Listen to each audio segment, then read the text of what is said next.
Hi, everyone. Thank you for joining me for this special episode of Talking Deals with David. This is my first one of 2024. So thanks, everyone, for participating in these last year. And I think I have a good lineup coming for 2024. And so I hopefully you'll enjoy some of those.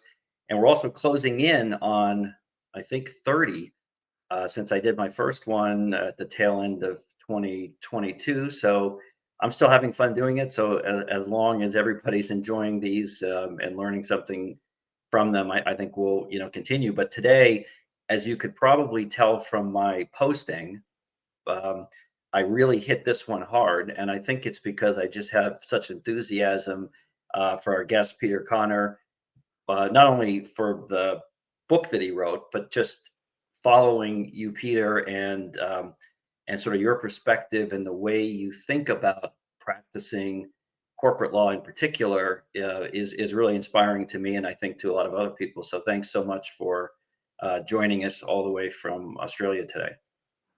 Thanks, David. Pleasure to be on there, and thanks for your interest and support. I really appreciate that. Yeah, you come across certain things from time to time that I think really just resonate with you. And I tell people who ask me, why are you doing all of these, LinkedIn postings, LinkedIn lives?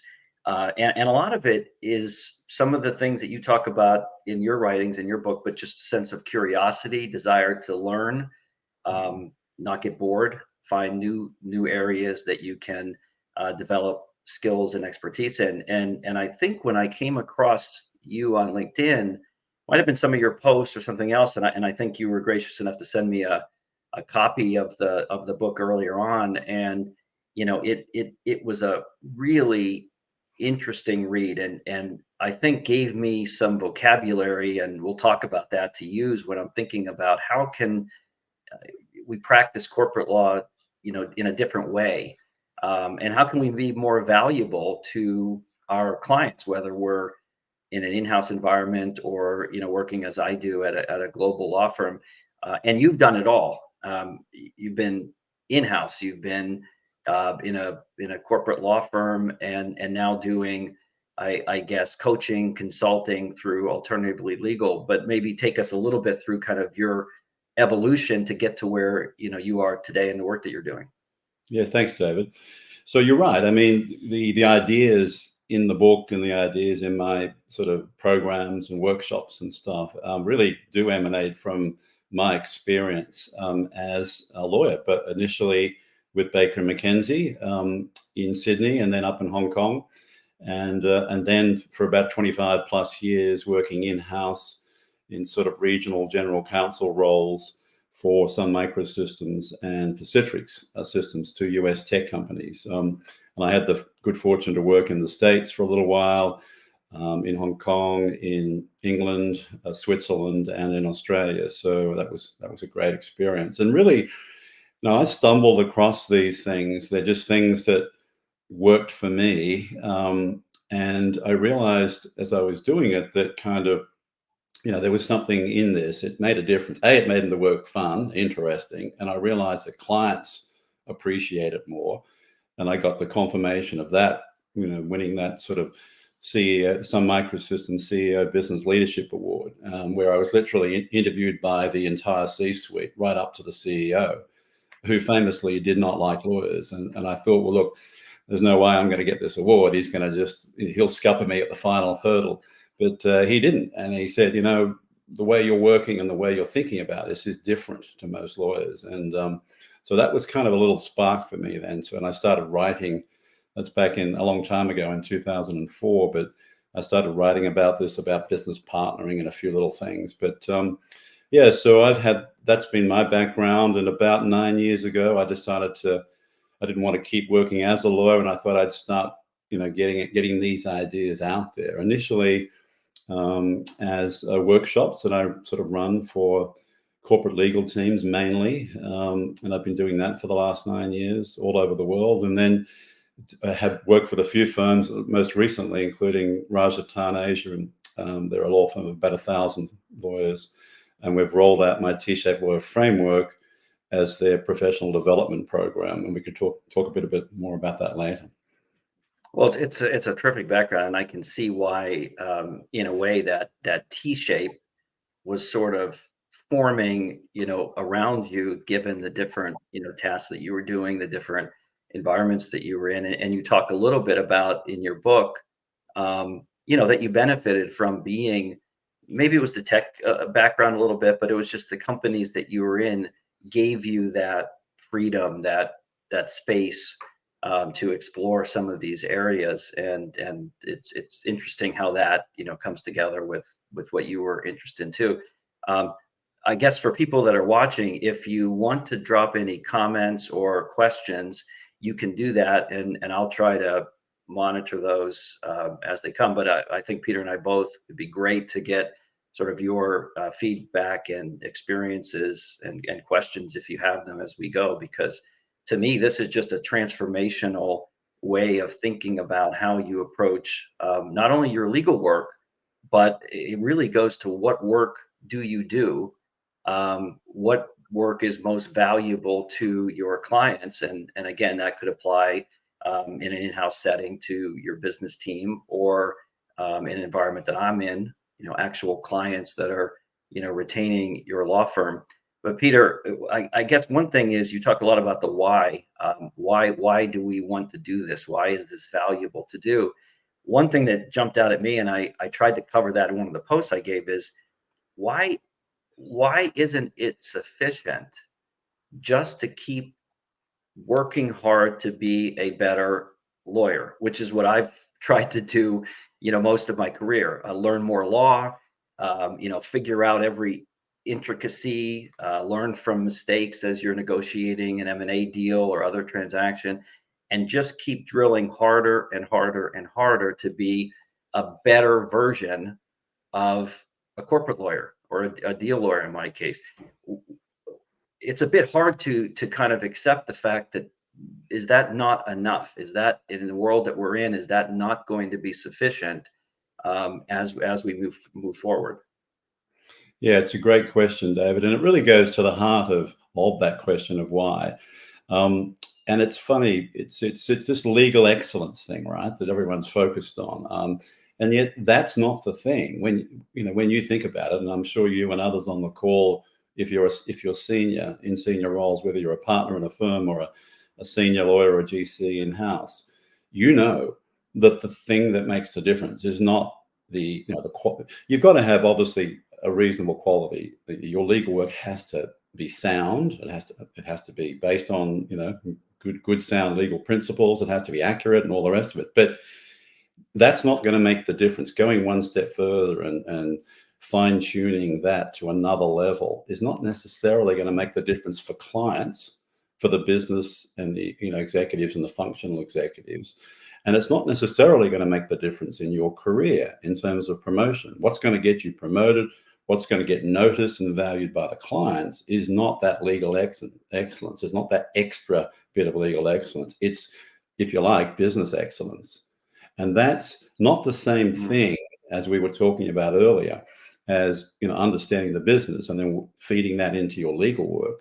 It's actually being a business person. This is really the definition, my definition of a T-shaped lawyer, is being a business person, not just a lawyer, providing business advice, not just legal advice, and doing business work, not just legal work, for the benefit of the client, not just the firm or the legal department. Mm. So that's a lot of words, but they're chosen carefully and intentionally. And that's what it's all about. And that's what's going to make a difference. That's what clients are going to notice if you do that. Provide business advice and input, do business work. And we can talk about that a little more in a minute. And that's what's going to get you promoted into senior roles. It's just that simple. That's the thing that makes the difference. Well, I guess let's maybe we'll break that down a little bit. So, I guess the counterpart to the T-shaped lawyer is what I think you describe as maybe the more typical lawyer, I guess particularly in larger firms like I'm in, where at least as long as I've been practicing, there is a push generally to become more specialized, more technical, focused a bit on narrower areas. And that would be, I guess, an I-shaped professional with narrow but very deep subject matter expertise, and I guess that's not unique to lawyers. That could be accountants or marketing, any professional field. If you tend to be very deep and very narrow, that is sort of the I-shaped. Is that sort of the prototypical corporate lawyer that you're suggesting there's a better way? Yeah, that's right. So maybe it's worth just briefly talking about what's this T-shaped kind of idea all about for those who don't know that. So, as you say, um, most professionals are considered I-shaped, whether they're accountants, HR professionals, lawyers, and in the sense that they have a very deep expertise, but very narrow expertise, and in one area. In our case, the law. Um, and a few years ago, someone came up with the idea of this, T-shaped professional, which is the idea that you still want to be an expert. You don't want to be just a generalist, but that you really want to be an expert generalist. And by that, what you want to do is start to develop not just some non-legal skills and competencies, which, by the way, is what most people think a T-shaped lawyer is, just a lawyer who happens to have some non-legal skills. And that was the original kind of formulation of the idea. But I've taken it one step further and realized that you've got to do something with those non-legal skills, and it's Mhm. not to do legal work, it's to do non-legal work. That's the essence of it. So it's a T-shaped professional. T-shaped lawyer is someone who has developed some non-legal capabilities but actually does some non-legal work. And why that's important, why the T-shaped professional idea is compelling to academics and to business leaders, if you just Google T-shaped professional, you'll see these references everywhere, is because in a world of an increasingly complex world, you want people who can collaborate, professionals who can collaborate with a diverse range of professionals from different, expertise areas in teams to solve complex problems and to innovate for the organization, not just the firm or the legal department.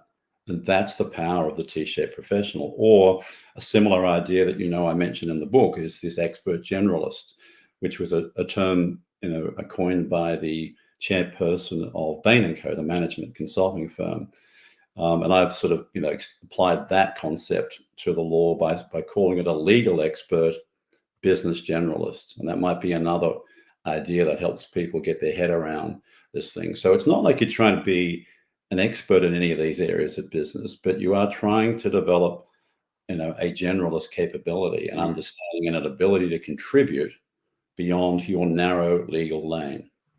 I like the T shape. You also bring in some other approaches or vocabulary like the expert generalist. So you could view it as being a legal expert generalist. But I like the T shape, and I know you do too, because it gives you a visual picture. And for folks who haven't read the book, you can definitely pick it up. And there's lots of graphics that show that. So you sort of layer on to the technical legal skills that are in the vertical axis. You lay on these mindsets of vision, skills on top of that, and it gives you and you break it down into a lot more detail about what that actually means, sort of the what of that. But I think it's very helpful to kind of keep that visual perspective. I know in corporate law, and I mentioned this, but I think it maybe is useful for listeners who do what I do, more mergers and acquisitions. um, you have to be that to some level, because most of the complicated problems that I face when you're doing a transaction um, are not legal at all, or if they are legal, they're so mixed with the business goals and objectives that it's very hard to untangle those. But I want to drill down a little bit deeper on that, because what you're saying, Peter, is do less law, less legal, and shift some of that, I guess, freed up time, freed up mental energy to apply legal skills. You don't have to throw those out. Things like your thinking ability, your analytical skills, those are great. The things you learned in law school that actually probably have a lot of applicability, but you don't try to become better at those to solve legal problems. You try to use those to solve business problems. Is that kind of the Yeah, essence of where you're going? that's right, David. You know, in the book, and in one of those visuals, I've got a tagline called "Less Law, More Business." And in fact, I was thinking of using that as the title for the book at one point. And maybe I should explain that. But in a way, it captures the idea in those four words. So by less law, I don't mean lawless. I don't mean dropping the standard of Mhm. your law or all that sort of thing. But I do mean focusing, as you said earlier, lawyers focus like almost exclusively on getting better at the law and expanding their legal knowledge, their legal expertise. So I'm saying it should be a little bit of a pivot and a shift Mhm. from not focusing quite so much on the law, but focusing relatively more on the business. And that means in terms of your, acquiring these business skills, competencies, qualities, mindsets, and knowledge that we'll talk about in a minute. That's the T-shaped lawyer framework, the subject of the second book. And also focusing more on doing business work, not just legal work. So it is a nice pivot, and I think it really captures this idea of what what I'm suggesting most lawyers should do, and that applies just as much to specialists, as I explain in the book, as it does to generalists. So clearly, if you're a generalist, whether you're kind of your general corporate lawyer, if you're working in a firm, or you're a general lawyer, general counsel, in a legal department, it's obviously easier to do this and there's more scope to do it. But as I explained, you can be let's say, a patent lawyer or an M&A lawyer, right? Maybe it's a good time to sort of segue to that for a minute.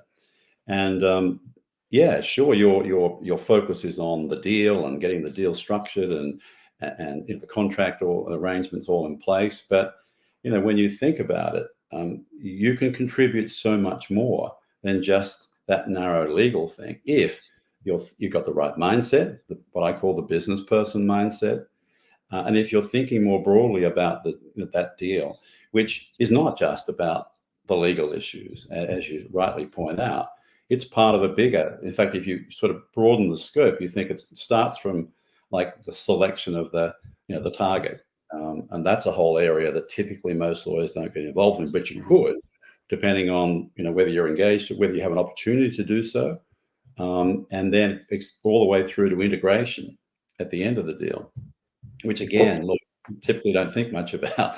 But so there's lots of scope, even as a specialist M&A lawyer or a patent lawyer, there's just all sorts of scope for you to apply these concepts. well, one of the areas I was thinking of when you're talking, Peter, is there's a lot of legal work that goes around the diligencing of transactions, and that's becoming more critical as deals are becoming more like public company deals, where there's not very significant post-closing remedies. So if you miss something on the front end, there's less and less availability of remedies to kind of fix that on the back end. But what I find, and I fall into this sort of trap, is it becomes very siloed between not just the lawyers, but the accountants, tax specialists, all the different sort of functional areas. Um, there's a huge amount of institutional business knowledge that you can uh, gain from taking that diligence that you're doing from a quote unquote legal side, and applying some of the concepts that you talk about to provide business advice, or at least to um, find unknowns, areas that the business may want to focus on that are not purely legal.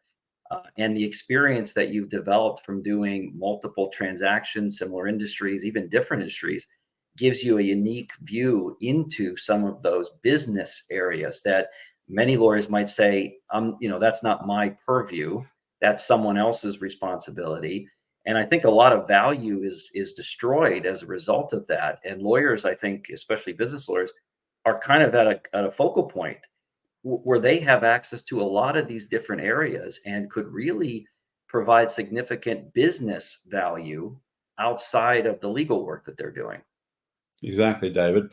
And I think I mentioned that in the book that, clearly if you're working in house, then you've got that access to the business and it's easy to understand the business and all those things. But if you're working in a firm, you don't have that necessarily. But what you do have is what you said, which is you've got that breadth of, experience with different clients solving similar problems.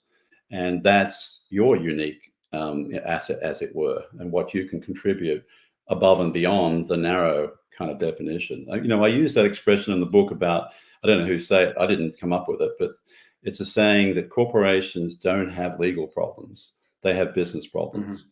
And legal issues are sometimes really important, sometimes not so important, depending on the kind of deal or the situation or whatever it is, the matter. And so if you just, as a lawyer, if you're just confining yourself to the legal stuff, you're by definition narrowing your value proposition. Mm. And why would you do that when you can? Now, there's all sorts of issues that people have with doing this stuff, and I've got a whole chapter in the book about that, addressing those common concerns. But the long and short of it is, there's no reason why you can't. There's always a way to deal with those concerns and issues, but you've got a way then to contribute, essentially going outside your legal lane.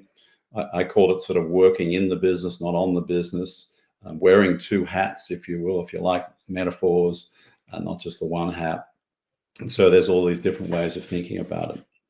Well, and we're getting a few comments, Peter, that I think are interesting. Anna, thanks for that neo generalist. I think that's good. That's quite interesting way to also think about sort of how to be this expert generalist, where you don't forget about or cease developing the expertise that kind of got you where you are, but you find ways to build on that and venture into new areas. And Helen, I think, also had a great comment that she says, first and foremost, to be a great business person, then also be an excellent lawyer. That's the magic mix. And I think, Peter, that's sort of spot on to your view, that I think what you say, and I believe you may say that in the book, is that the view would be, think of yourself as a business person who happens to be an excellent lawyer, as opposed to just being a lawyer who may occasionally think about some business points. It's a different, I guess, vision of who you are and what you do than the more traditional way of thinking of your role.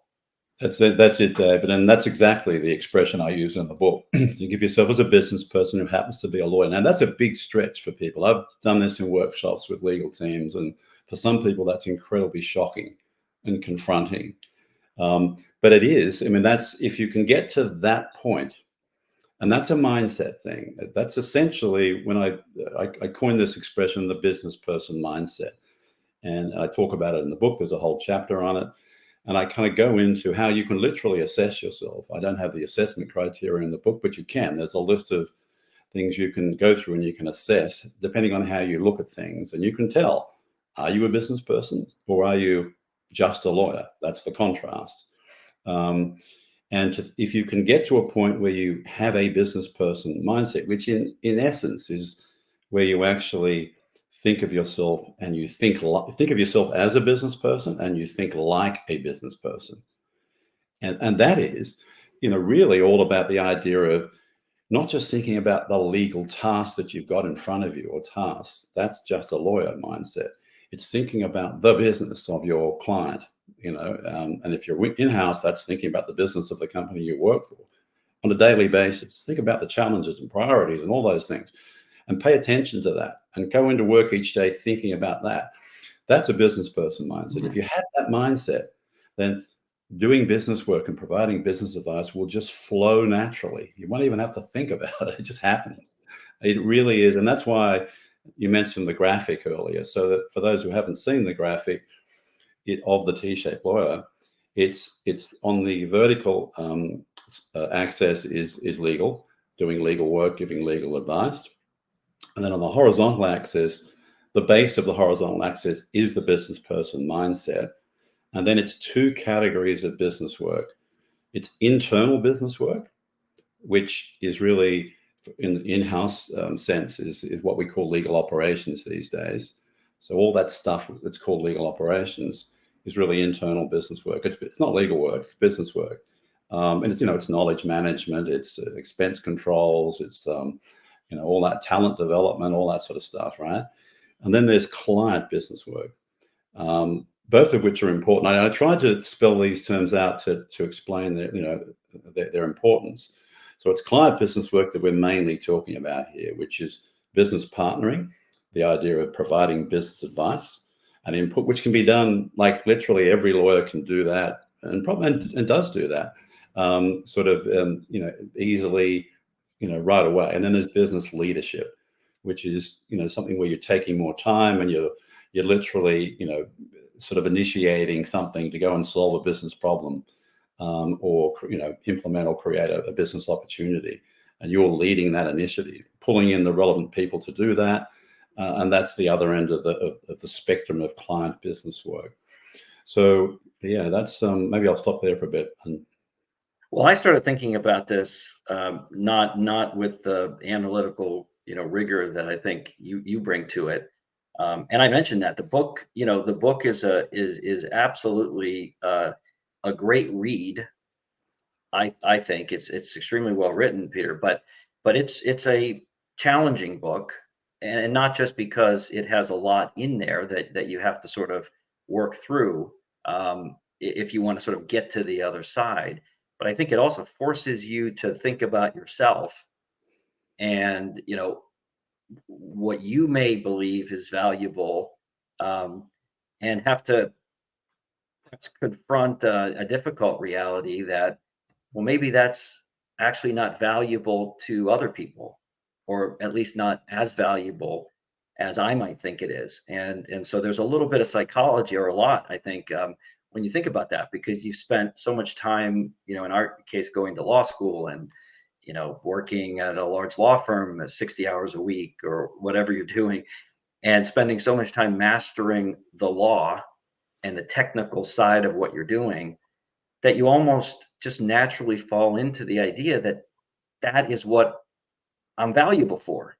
And if I don't have that, then who am I as a person, as a professional? I don't want to leave my I-shaped box, because I sort of understand where I fit in that.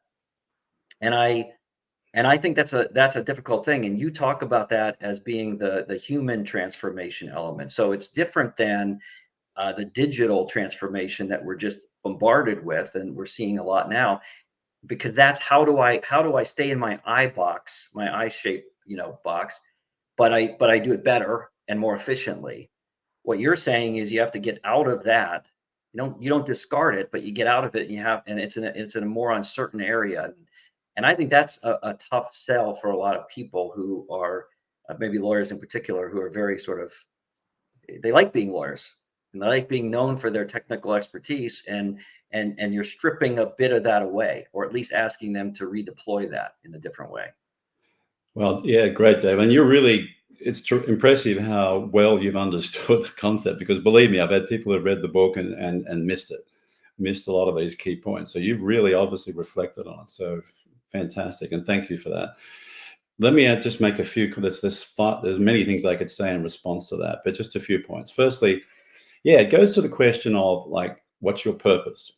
And you can, by the way, this plays out, this whole vision that I'm talking about plays out at an individual lawyer level and at a team level, like a legal department or firm level. So you can apply these concepts at both levels. But let's just stay with the individual level, which is what the book is primarily focused on. So at an individual level, it goes to, as you say, what's your purpose as a lawyer? And yeah, the default is, yeah, my purpose is to focus on legal risk and identify legal risk and analyze it and give advice on the law, and that's the default, because as you say, that's kind of how we're trained to think as we come out of law school and into work, especially if you work in a firm. But yeah, I'm challenging that. I'm saying, is that your purpose, or is there something more you can do? And then secondly, your vision. So that's why the book's called a new vision, right? sort of talks about a new vision. And people sort of, vision's a funny thing. It's one of those things that people kind of sort of think, yeah, we don't need that. That's fluff. In fact, I did an interesting podcast or a webinar with some managing partners of firms recently, and it was all on this question of vision. And I asked them, I said, the managing partners of big law firms, do you have a vision? What's your vision?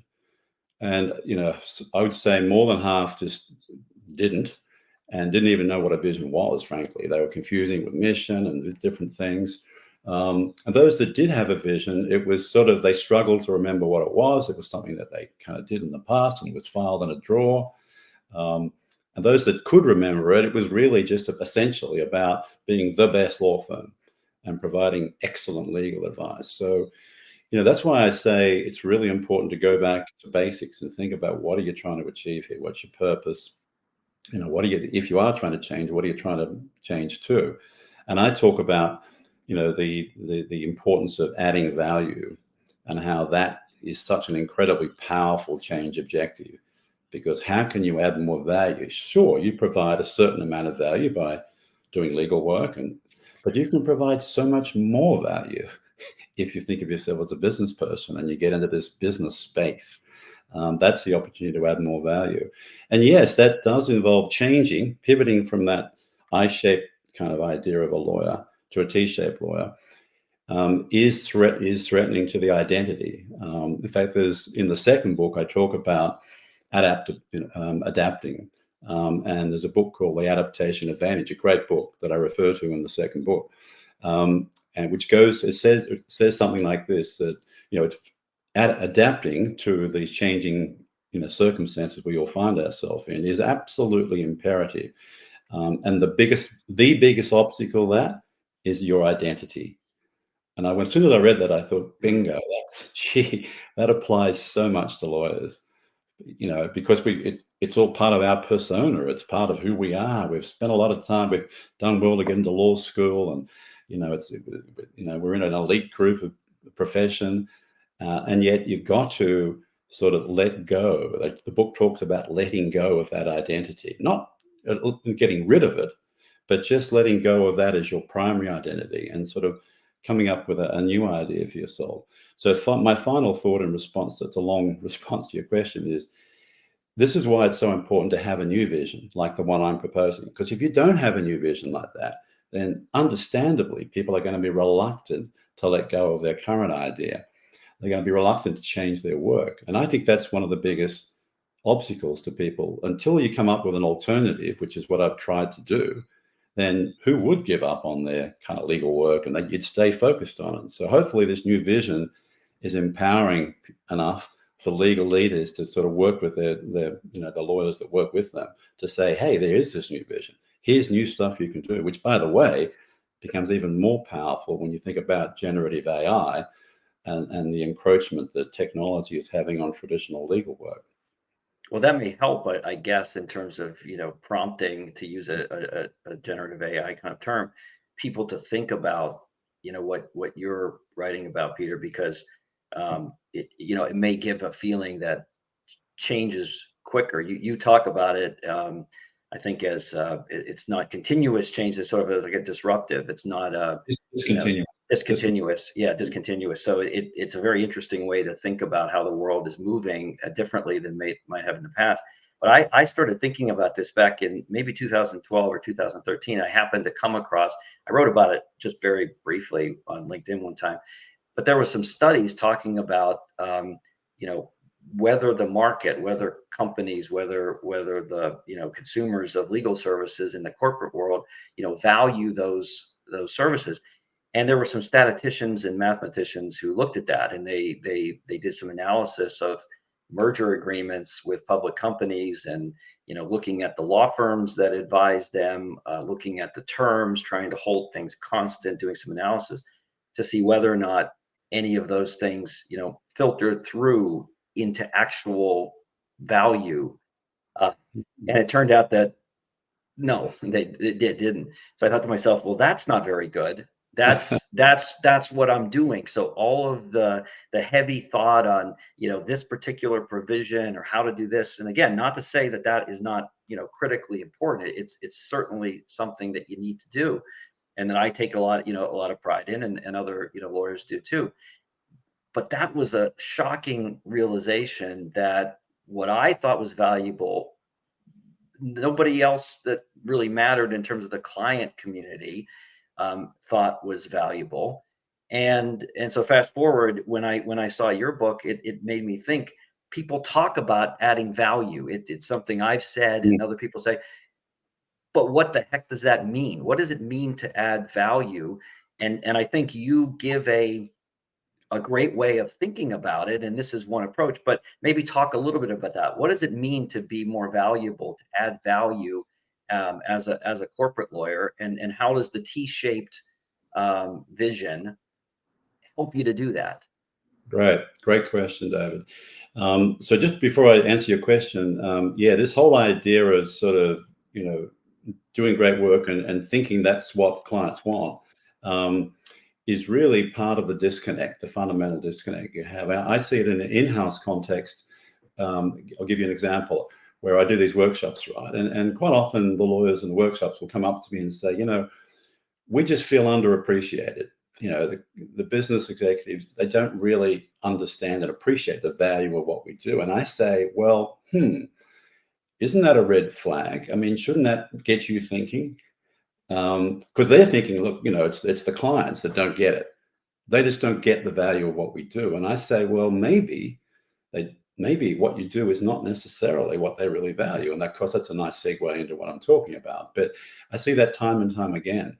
And it's true. And that should be an indication that, getting back to the point we started discussing at the beginning, that legal excellence, doing the most incredible contract, watertight contract, yeah, I mean, that might be great, but that's not necessarily what the client really values. And what they do value, and you senior lawyers know this, is that business. It's that extra business contribution that you make. It's the business advice. It's the business work.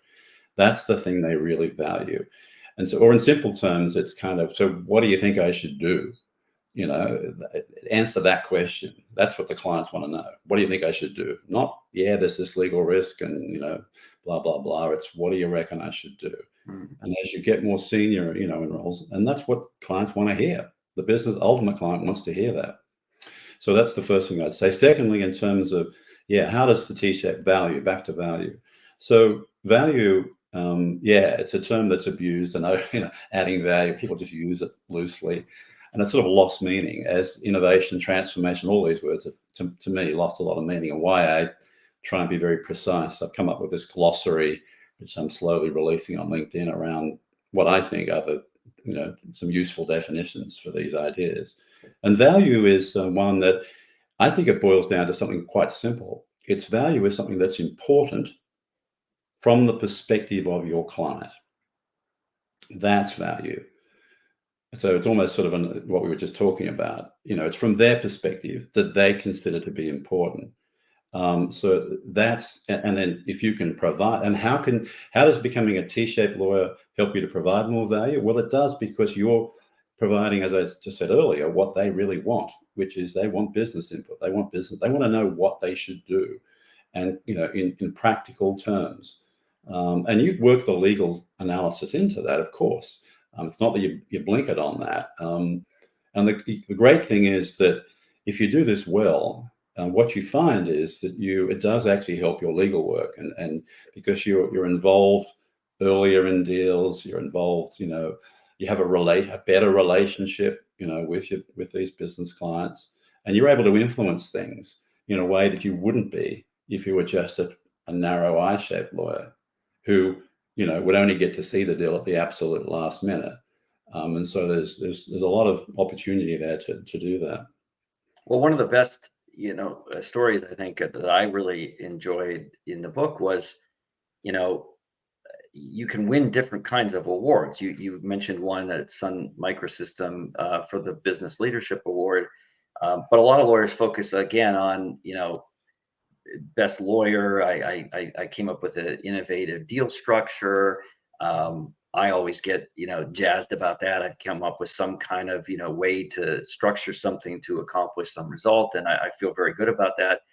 But one of the stories you tell, Peter, that I just really loved was that you were, I forget what company, if it was Citrix or maybe it was Sun Microsystems, you can tell me, but, the executive said to you that he would, hire you, keep you on his team, whether or not you were a lawyer, and whether or not he had to find a budget for it. So he'd pay for it out of his budget to keep you on the team, not for the legal advice, which I'm sure was impeccable too, but for the sounding board, the business advice, the again, maybe overused term, trusted advisor type role, where he wanted you at his side as he was making the tough decisions, um, to get your input.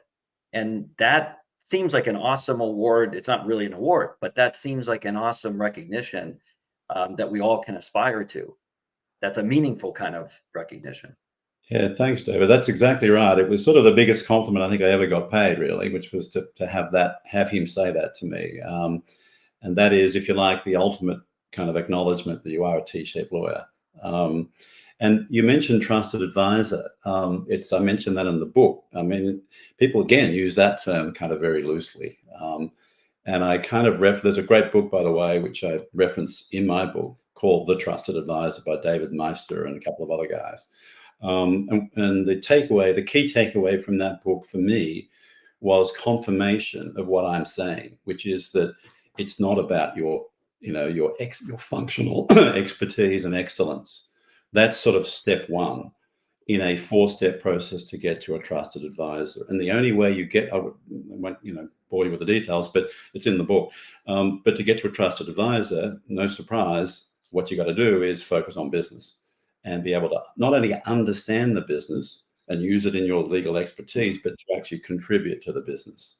So it was sort of confirmation that if you aspire to be a trusted advisor, which, by the way, let's be realistic about this. You're only going to be a trusted advisor to a very select few clients.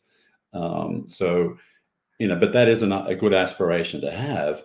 But you will need to understand the business. And it's worth mentioning for the law firm listeners that, with this idea, is so far we're focusing on the client business work, but let's just pop down to the internal business work category for a minute. So as a law firm lawyer, remember your clients, the in-house legal folks are often your client, as well as the ultimate business executives. And those legal departments have business problems too. They're dealing with all those legal operations stuff. Now, and if you're a general counsel, you spend most of the time thinking about that. I talk about the T-shaped lawyer spectrum in the book. You do very little legal work as a general counsel. You're spending most of your time doing client business work, internal business work. And so that's what you're thinking about. And so, as a law firm, you can, help the senior leaders of the legal department by helping them with that internal business work. And some firms do that to some extent, but there's huge scope for adding value as a law firm lawyer to your clients if you can help them with those process improvement, technology adoption, project management, all those kind of things that they're struggling with. And that's a huge opportunity, I think, for a law firm to add more value. Well, one thing, let me take it back to, what I do, M&A, and I mentioned this before we jumped on the call. One of the things that I thought was helpful, you see it, you hear about it, is, learn more about your client's business. That's always, a refrain that I think more forward thinking, certainly business lawyers, will say, and I'm certainly said it many, many times. And so people will ask me, or I've talked with people that they say, well, how do I do that? What do I have to do? And you'll talk about, well, look at their public filings, read their news reports, learn about the business that they're in. But where I think I was missing, and where I think your book, really drills that home, is it's for what purpose. So if I'm understanding the T-shaped lawyer vision, Peter, it's, yes, you want to do that because that's, again, that initial I guess, gating item in order to develop the sort of background information that you need to understand the business that your client is in. But it's not to do that for the purpose of rendering better, more effective, more efficient legal advice, although that may be a byproduct of that. But it's to do that so that you can actually do less legal work and apply that knowledge in the T, I guess, the horizontal part of the T shape to solve business problems and do work in the business as opposed to just using that business knowledge to solve legal problems. Is that a distinction without a difference, or is that a meaningful, I guess, distinction in the way you are thinking about the new vision? No, that's absolutely right, David, and that is the thing. I mean, quite often people say to me when they first hear of these ideas without reading the book, I kind of say, "Well, we do that. Yeah, we have. I've got a good relationship with my business clients, and I understand the Mm. business." And I say, "Yeah," and they. This is why the term business partner gets used and misused a lot. People say, "I'm a business partner," but yeah, but that's the noun. You might be a business partner, but I'm talking about the verb doing something with that. Yeah, you might have a seat at the table to use that expression, but what are you doing when you sat at that table? That's what I'm talking about, and that's providing. It's going outside your lane.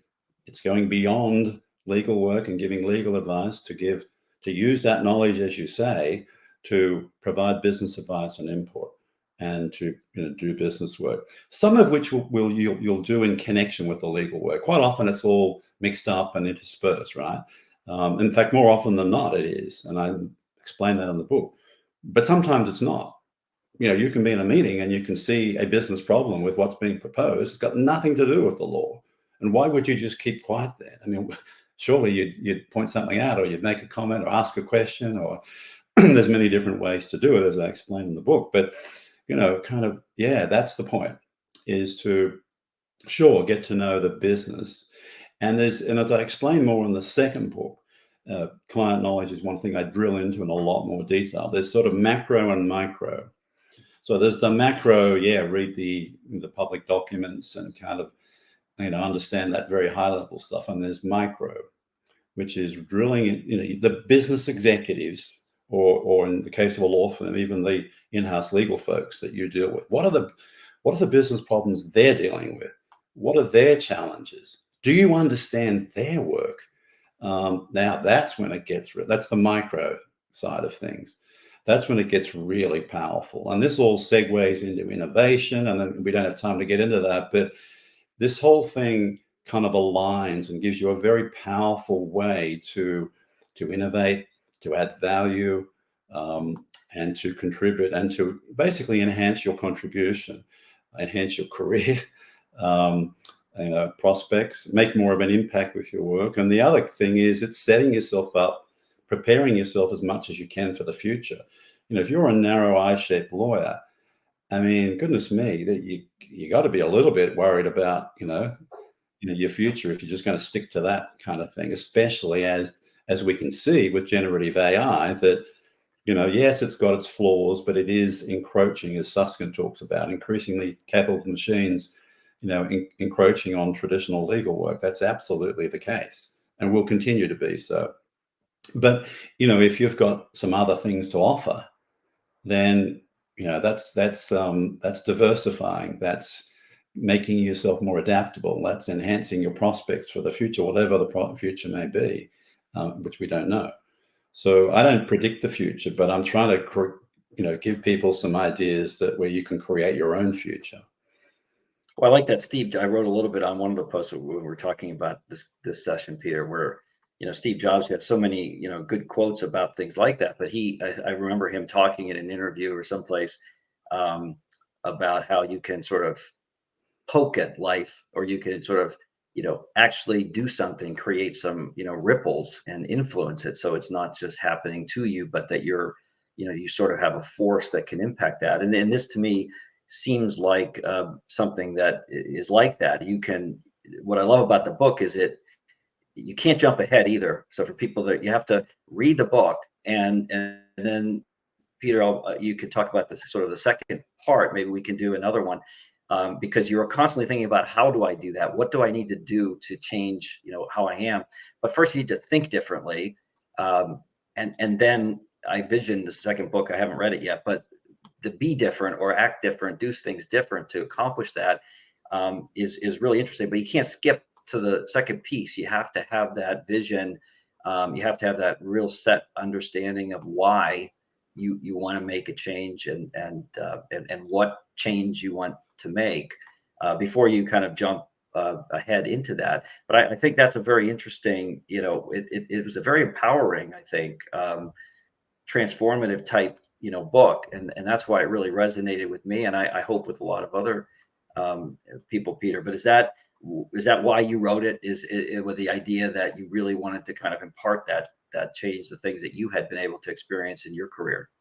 Yeah, thanks, David. And you've got it again, spot on. The As I mentioned as we were chatting earlier, like originally I was thinking of doing one book. And firstly, that's a hell of a lot of content. The first book's, I don't know, a couple hundred pages. The Yeah. second book's 300 pages. So it's just pretty overwhelming. And secondly, because as you say, I think it's very important to figure out what it is that you want to achieve, what you aspire to be, um, before you then focus on how. And this is a mistake I see a lot. You see, you've seen it, I'm sure, post on LinkedIn where everyone's sort of saying, what new non-legal skills do we need? And everyone speculates and comes up with, empathy and things that aren't even skills, by the way. That's another thing I clarify in the second book. There's no such thing as human skills. There's qualities, but they're different. And I won't get into it. We don't have time to get into that today. But the distinction between those things actually does matter. Mm. Yeah, so you can't really decide what non-legal skills you need until you first decide what are you going to use them for. And of course, the default, if you haven't thought about it, is legal work and legal advice. And guess what? Non-legal skills actually are really not to do legal work. They're to do non-legal work. That's where you get the most bang for your buck. In fact, non-legal skills, strictly speaking, and not qualities, are actually not that relevant to legal work. And that's the thing. So that's another reason why I wanted to get folks clear around this idea of what I'm talking about before we then get into the how. But we can touch briefly on the how, perhaps just a sort of high level if you want to. Yeah, is that Peter, a bit of, kind of taking us back to how lawyers, some of the best lawyers were. When I look at some biographies, for example, of maybe corporate lawyers, great deal lawyers from the heyday of M&A, the 70s, they seem to have a lot of that. The stories they tell often aren't legal. They're something else. They have this sort of broader, perspective. Is that somewhat, have you considered that? Is that somewhat a function of the way law has developed, particularly in larger firms, but even in larger corporate in-house groups that have become bigger and more specialized, that people have moved away from, this T-shaped lawyer a bit over time? Yeah, it's a great thing. You may remember in the book, I referenced there's a book written by a professor of the US. I can't remember his name, to be honest, but it's in the book, which it goes into the history of, I think it's mainly the history of in-house legal departments, but it talks about that, how right at the beginning, back whenever in the US, yeah, lawyers were T-shaped lawyers. They were business, they were trusted advisors. They were the confidant of these, the management who people would come to and seek their counsel and advice, not just on the law, but generally. And somehow or other, as he explains in a very long book, how that's transitioned away and how now, people are starting to realize that we've kind of narrowed ourselves down a little bit. It turns in some ways to just the law, but in other ways, here's the interesting thing. What I find is that, I find when I start talking about saying, hey, you should be doing this other work, people say, well, God, I'm so busy. I mean, how could I possibly do more? And I'm doing some of this stuff and I'm saying, yeah, but you're doing the wrong stuff. You got to figure out of all this business stuff, there's a bunch of stuff you shouldn't be doing, this non-legal stuff. And I talk about legal work. What does legal work mean? And we could spend a whole kind of webinar on legal work, that definition and that idea. And that's something that is a very interesting topic to get into. But it's figuring out what is the work that you really, as a lawyer, like should be doing and focusing on. What's the work you don't need to be doing? Either you can eliminate it altogether, you can automate it, you can get a someone who's not a legal lawyer to do, or whatever. And there's a lot in that we don't have time to explore. But then figuring out, okay, but what is the business work that you can do, should be doing, that you can really add value? That's the sweet spot. That's the bit where you're going to make a difference. So we alluded to the second part. So the first book is sort of the why, the what, gives that vision, really, defines terms, Mm. which I think is super important, so that you're talking about the same thing and have a good idea of what that means.